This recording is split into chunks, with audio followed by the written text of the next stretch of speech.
When my son David texted, "Only my wife's parents are invited for Thanksgiving. Not you." I stared at the screen until the words dissolved into a meaningless blur of pixels. My hands, speckled with the brown sunspots of 74 summers, did not tremble. They were still, resting on the polished oak of my late husband's desk. Outside my Portland bungalow, November rain tapped a steady rhythm against the window pane. The clock on the mantel, a wedding gift from 1969, ticked through the silence. I took a slow, deliberate breath, the kind I used to coach panicking patients through during my 40 years as a nurse.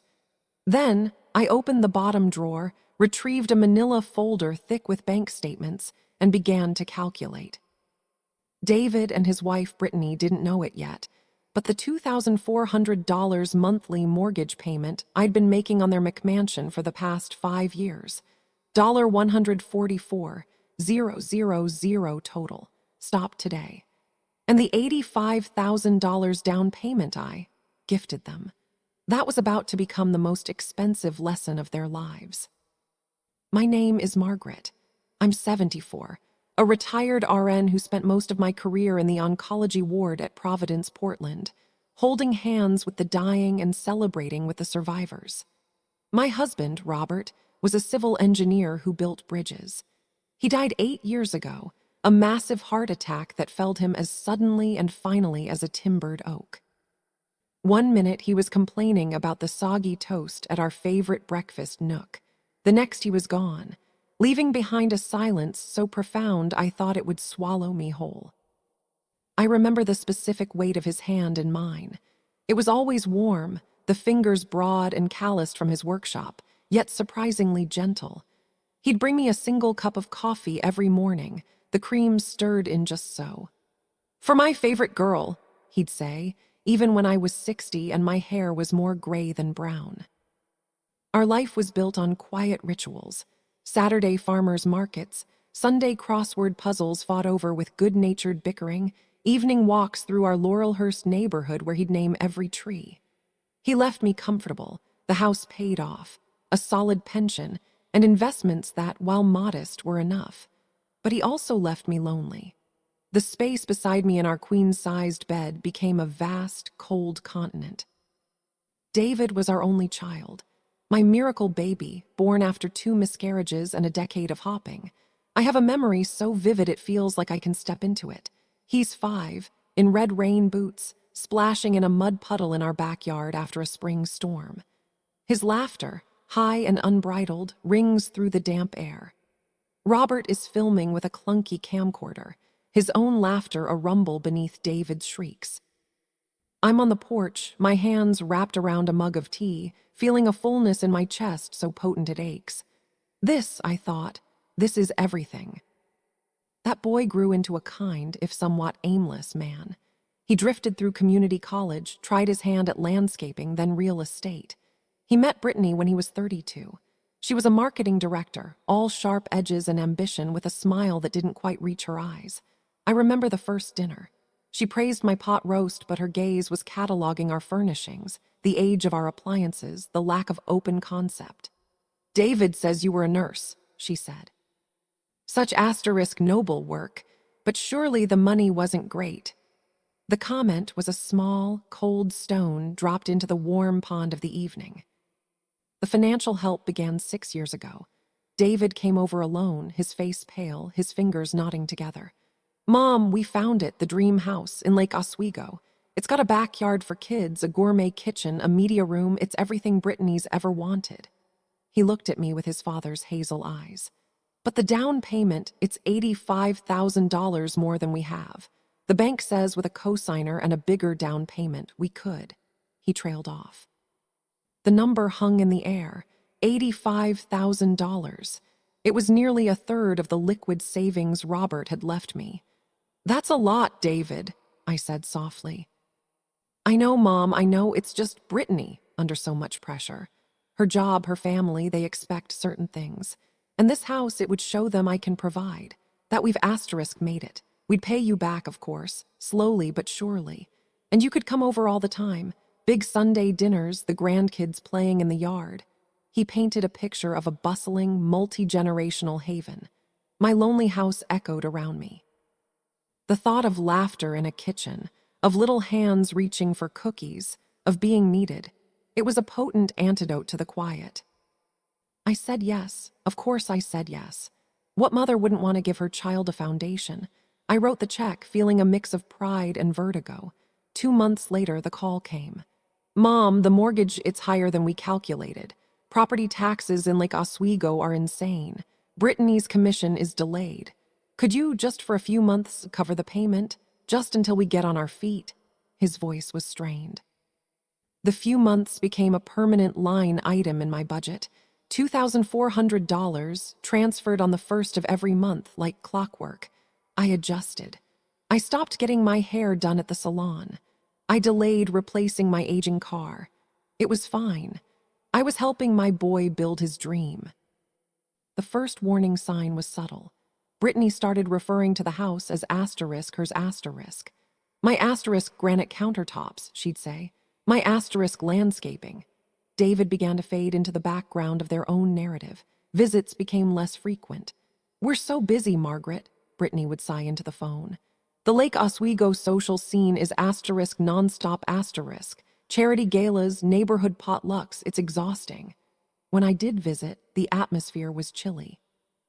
I'd bring a homemade pie, and she'd place it in the fridge with a comment about watching our sugar. I'd talk to David, and she'd interrupt, steering the conversation to their latest renovation or her successful marketing campaign for a luxury skincare brand. I felt like a spectator, pressing my nose against the glass of their shiny, expensive life. The rejections came, each one a paper cut on the soul. One the canceled Christmas, asterisk it was December 10th. I'd already bought the stocking with Grandma embroidered on it. I'd made Robert's famous eggnog, the recipe he'd guarded jealously. My phone rang. Mom, David said, no greeting. Listen, we're going to Sun Valley. Brittany's parents rented a chalet. It's a family thing. You understand, right? It's just easier. I stood in my kitchen, surrounded by the evidence of my expectation. Easier, I whispered. David, it's Christmas. I know.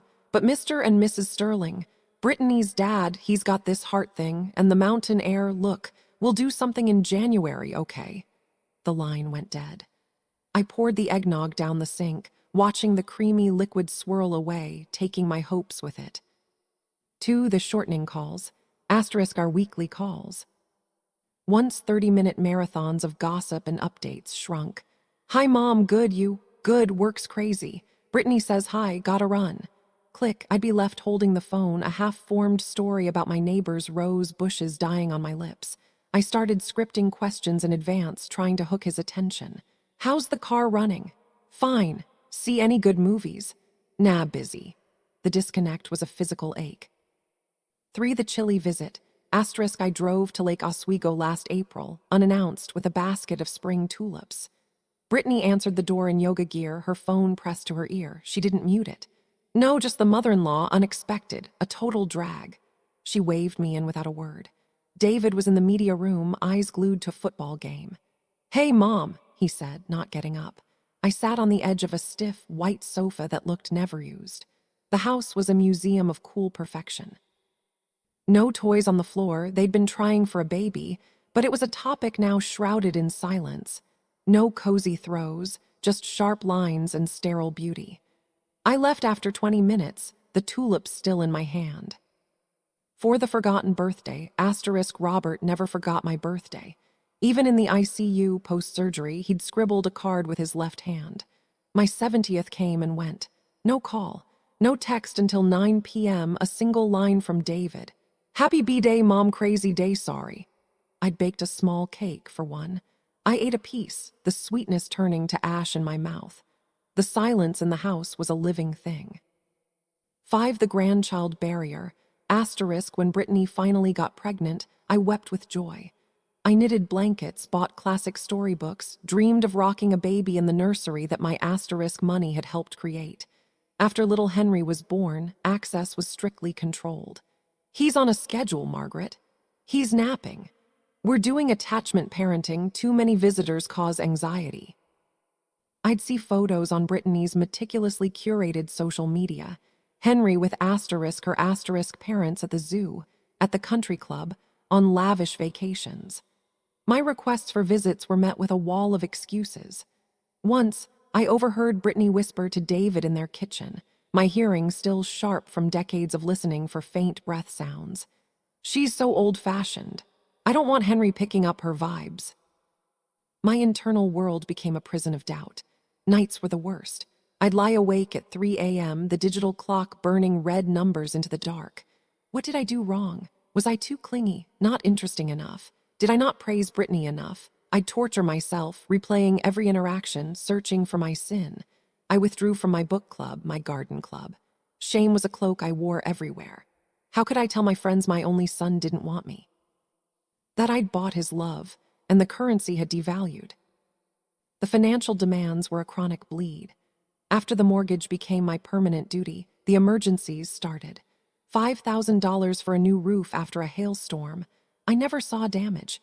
$8,000 for Brittany. Career development seminar in Palm Springs. $12,000 for a can't-miss investment opportunity David was sure would double. Each request came with a scripted crisis. "Mom, if we don't do this, Brittany thinks I'm a failure." "Mom, her parents are judging us." My bank statements told the story. A steady, relentless outflow. My financial advisor, a kind man named Walter, had started leaving concerned voicemails. "Margaret, we need to talk about your withdrawal rate. You're drawing down principal at an unsustainable pace." The betrayal came on a Tuesday afternoon. It was raining, a cold, persistent Portland drizzle. I was repotting a fern when my phone buzzed with a video call request from David. My heart lifted. A video call? He wanted to see me. I fumbled with the screen, wiping soil from my hands. His face filled the screen. He was in his car, the leather headdress visible behind him. He looked tired, annoyed. "Mom, we need to talk." No hello. No how are you. "David, is everything all right? Is Henry okay?" "Henry's fine. Look, this is hard, but Brittany and I have been talking. We need to set some boundaries. Your constant need for attention, the guilt trips, it's not healthy. For us or for Henry." I felt the room tilt. "What? Guilt trips, David, I—" "Just let me finish," he snapped, his voice cold. "We've decided that for the stability of our immediate family unit, we need to limit outside influences. Brittany's parents are very involved with Henry, and they provide a consistent environment. We've decided that for the holidays, only her parents will be invited, not you." The words were icicles plunged into my chest. Only her parents. I couldn't breathe. "It's not personal, Mom. It's just what's best. We need space. So for Thanksgiving, for Christmas, don't make plans to come. In fact, don't plan on visiting at all for the foreseeable future. We'll let you know when we're ready." "David," I gasped, tears blurring his image on the screen. "You're my son. Henry is my grandson. What are you saying?" His jaw tightened. "I'm saying we're putting our family first. Brittany, been through a lot with her anxiety, and your neediness makes it worse. Just back off, okay? Don't call me anymore. I'm busy with my life." And the screen went black. I dropped the phone. It clattered on the hardwood floor. A profound silence roared in my ears, broken only by the asterisk tick-tick-tick of Robert's clock and the relentless rain. My body went into a clinical shock I recognized from my nursing days. Cold extremities, rapid shallow breathing, a dizzying detachment. I saw my own hand splayed on the table, the veins blue and prominent against suddenly parchment-pale skin. Don't call me anymore. I'm busy with my life. The finality of it. The erasure. I don't know how long I sat there. The light faded from gray to charcoal. Finally, a deep, shuddering breath broke the spell. It wasn't a sob of grief. It was the gasp of someone breaking the surface after nearly drowning. And with that breath came a spark. Small but defiant. No. That night I didn't sleep. I made a pot of coffee at 2 a.m. and sat at Robert's desk. I logged into my online banking, a portal to my own folly. I opened statement after statement. I opened a blank Excel spreadsheet, my fingers clumsy on the keyboard. I began to list every transfer. Jan 2018. Down payment gift 85,000 asterisk. Mar 2018. Mortgage support $2,400. April 2018. Mortgage support $2,400. May 2018. Roof emergency 5000 asterisk. June 2018. Mortgage support $2,400. On and on, month after month, year after year.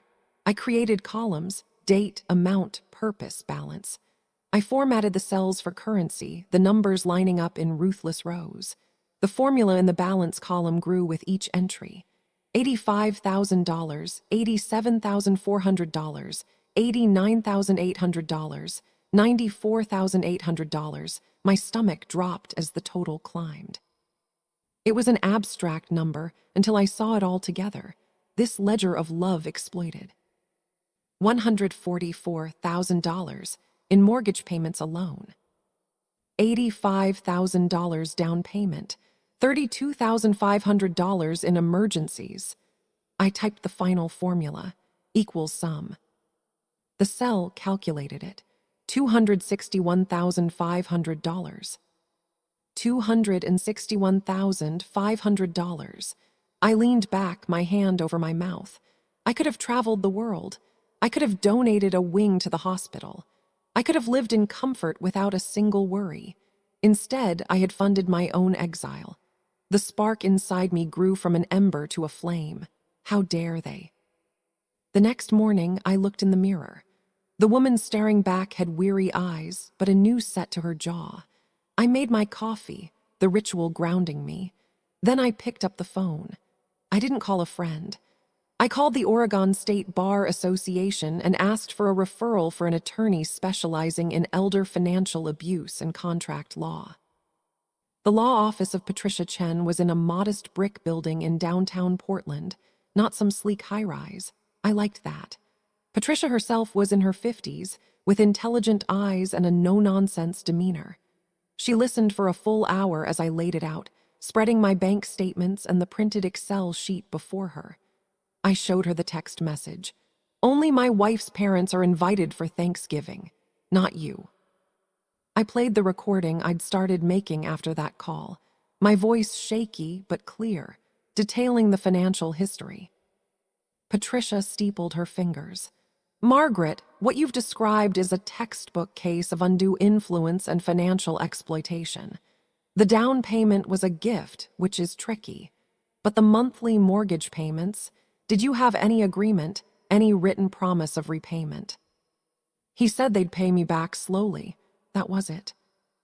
Verbal, okay, but the context matters. The coercion, the isolation, the emotional manipulation to continue payments, that builds a case. And Oregon has strong elder abuse statutes. She looked me directly in the eye. This qualifies. What do you want to do? I hadn't let myself articulate it until that moment. I want it to stop, all of it. I want my money back, what I can get. And I want them to know they can't do this. Not to me, not to anyone. Patricia nodded. We can send a demand letter for the mortgage payments, citing unjust enrichment. We can also file a civil suit. The threat alone might bring them to the table. But Margaret, this will likely burn the relationship down to the foundation. Are you prepared for that? I thought of the video call, the coldness in my son's eyes. The relationship was already ash. Yes, I said, my voice firm. I am. The letter went out. I also, on Patricia's advice, formally revoked my co-signature on their mortgage via a notarized document sent to the bank. I opened a new bank account at a different institution and moved all my assets. I changed the passwords on everything. The process of gathering evidence became my new purpose. I bought a small, powerful voice recorder. The first time I used it, when David called screaming after receiving the demand letter, my heart hammered against my ribs so hard I felt dizzy. But I held the phone, I let him rant, and the tiny machine captured every cruel word. I also reached out. I confessed everything to my oldest friend, Evelyn, from my nursing days. We sat in her sunlit kitchen and I wept ugly, heaving sobs as I told her the whole shameful story. She held my hand, her grip strong. "That little shit," she finally said, her voice thick with fury. "That manipulative little bitch he married. Margaret, this is not your fault. This is their sickness." Her validation was a balm. She dragged me to a seniors support group at the community center. The first meeting, I sat in a circle of folding chairs, clutching a styrofoam cup of bad coffee, listening. A man named Harold had sold his house to live with his daughter, only to be relegated to a damp basement. A woman named Sylvia had her car borrowed by a grandson and never returned. Story after story of exploited love. I wasn't alone. The collective anger in the room was not destructive, it was fortifying. We were a battalion of the betrayed, and we were finding our strength. The reaction was volcanic. David's first call was a masterpiece of panicked gaslighting. "Mom, what the hell is this legal letter? What are you doing? This is a misunderstanding. We were going to pay you back. You're destroying our family. Brittany is hysterical. How could you be so selfish?" I took a deep breath, my finger on the recorder. "The payments stop today, David. The demand is for $144,000. That's the amount I paid on your mortgage. You have 30 days to respond." "You can't do this. You're my mother. You'll ruin us. The bank is calling. They say the cosigner revocation could trigger a review of our whole loan. Do you want us to lose the house? Do you want Henry to be homeless?" The use of Henry's name was a calculated blow. I felt it, but I saw it now, the manipulation. "You have a combined income of over $200,000, David. You can pay your own mortgage. My financial support ends now." He screamed, a wordless sound of rage, and hung up. Then came the door confrontation. A Saturday afternoon. The doorbell rang, insistent, followed by pounding. I looked through the peephole. David and Brittany stood there, their faces contorted with anger. Brittany's perfect makeup was streaked. I opened the door but left the chain engaged. "Take it back," David shouted, spittle flying. "Call the lawyer and take it back." "Margaret, this is insane," Brittany yelled, trying to peer past the chain. "After everything we've done for you, including you, this is how you repay us, by trying to steal our house." "I'm not stealing anything," I said, my voice surprisingly calm. "I'm reclaiming what was taken. You have my answer. Talk to my attorney." "You are a bitter, lonely old woman," Brittany shrieked. "And you will never see Henry again. Do you hear me? Never." David's face was purple. "Mom, please, don't do this. I'm your son." I looked at him, this stranger made of my flesh and blood. "Not anymore," I said softly and closed the door. I slid down against it, listening to their shouts, their fists pounding on the wood. Then the sound of a car engine roaring away. I sat on the floor and cried, not for what I'd lost, but for what had never really been there at all. The manipulation tactics shifted. David came alone, weeping, full of apologies. "I'm sorry, Mom, I'm so sorry. Brittany, she pressures me. You know how she is. I miss you. Henry misses you." For a moment, my resolve wavered. This was my little boy crying. Then he sniffed and said, "If you could just tell the lawyer it was a mistake and maybe restart the payments for just a few more months while we sort this out." The mask slipped. I saw the calculation in his red-rimmed eyes. I showed him the door. Then came the call from a blocked number. A small, sweet voice. "Grandma, it's Henry. Why don't you love us anymore?" The pain was excruciating, a physical rip in my center. I knew Brittany was holding the phone, coaching him. "Henry, I love you very much," I said, my voice breaking. "That will never change." I heard a muffled sound, then Brittany's hissed, "Say it," and the line went dead. That was their nuclear option. It failed. It only hardened my heart to stone. Their final move was desperation. They filed for a temporary guardianship, claiming I was financially incompetent and a victim of elder fraud by my own attorney. I was served papers. The panic was immediate and paralyzing. Patricia was livid. "This is a common retaliation tactic. We'll fight it." I had to undergo a psychiatric evaluation. The doctor, a gentle woman in her 60s, asked me about my finances, my decisions, my understanding of the lawsuit. I showed her my spreadsheets, explained the logic. At the end, she smiled. "Mrs. Henderson, you are one of the most financially literate and cognitively sharp individuals I've evaluated this year. This petition is frivolous and malicious." The guardianship hearing was a short, brutal affair. Their attorney, a slick young man, floundered under the weight of my evidence and the psychiatrist's report. Our turn came. Patricia presented the recorded calls, the text messages, the financial timeline. She painted a picture of calculated exploitation. The judge, a woman with stern eyes, listened intently. She didn't even let David and Brittany's attorney finish his closing. "Petition denied," she said, the gavel cracking like a gunshot. "Furthermore, I find the petition was brought in bad faith. Mr. and Mrs. Henderson are ordered to pay Mrs. Margaret Henderson's legal fees related to this action." Court adjourned. David's face was ashen. Brittany looked at him with pure, unadulterated hatred.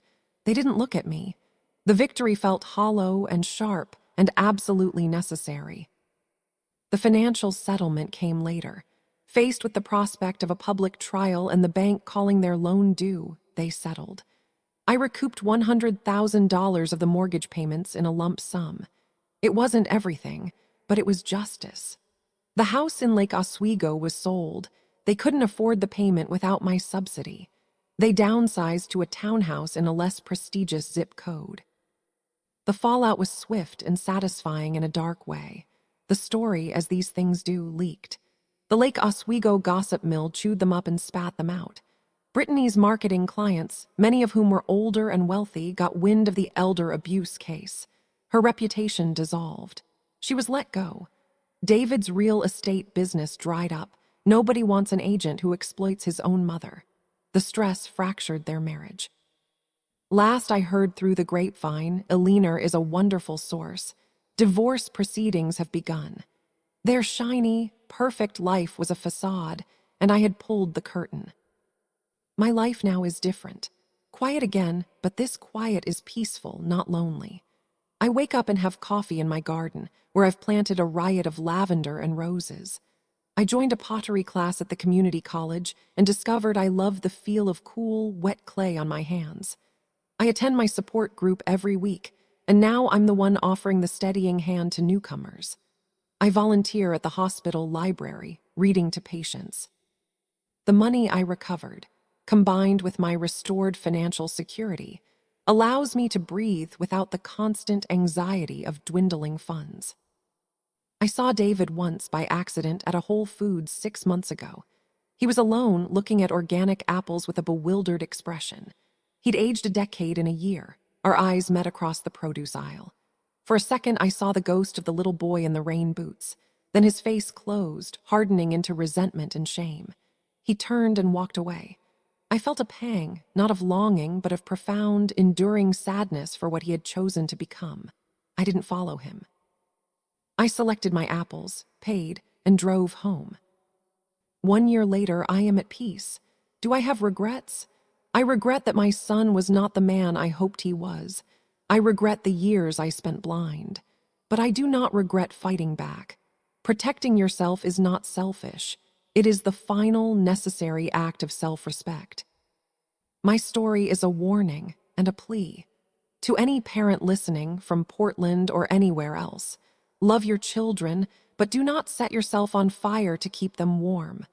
Your worth is not defined by your utility to them.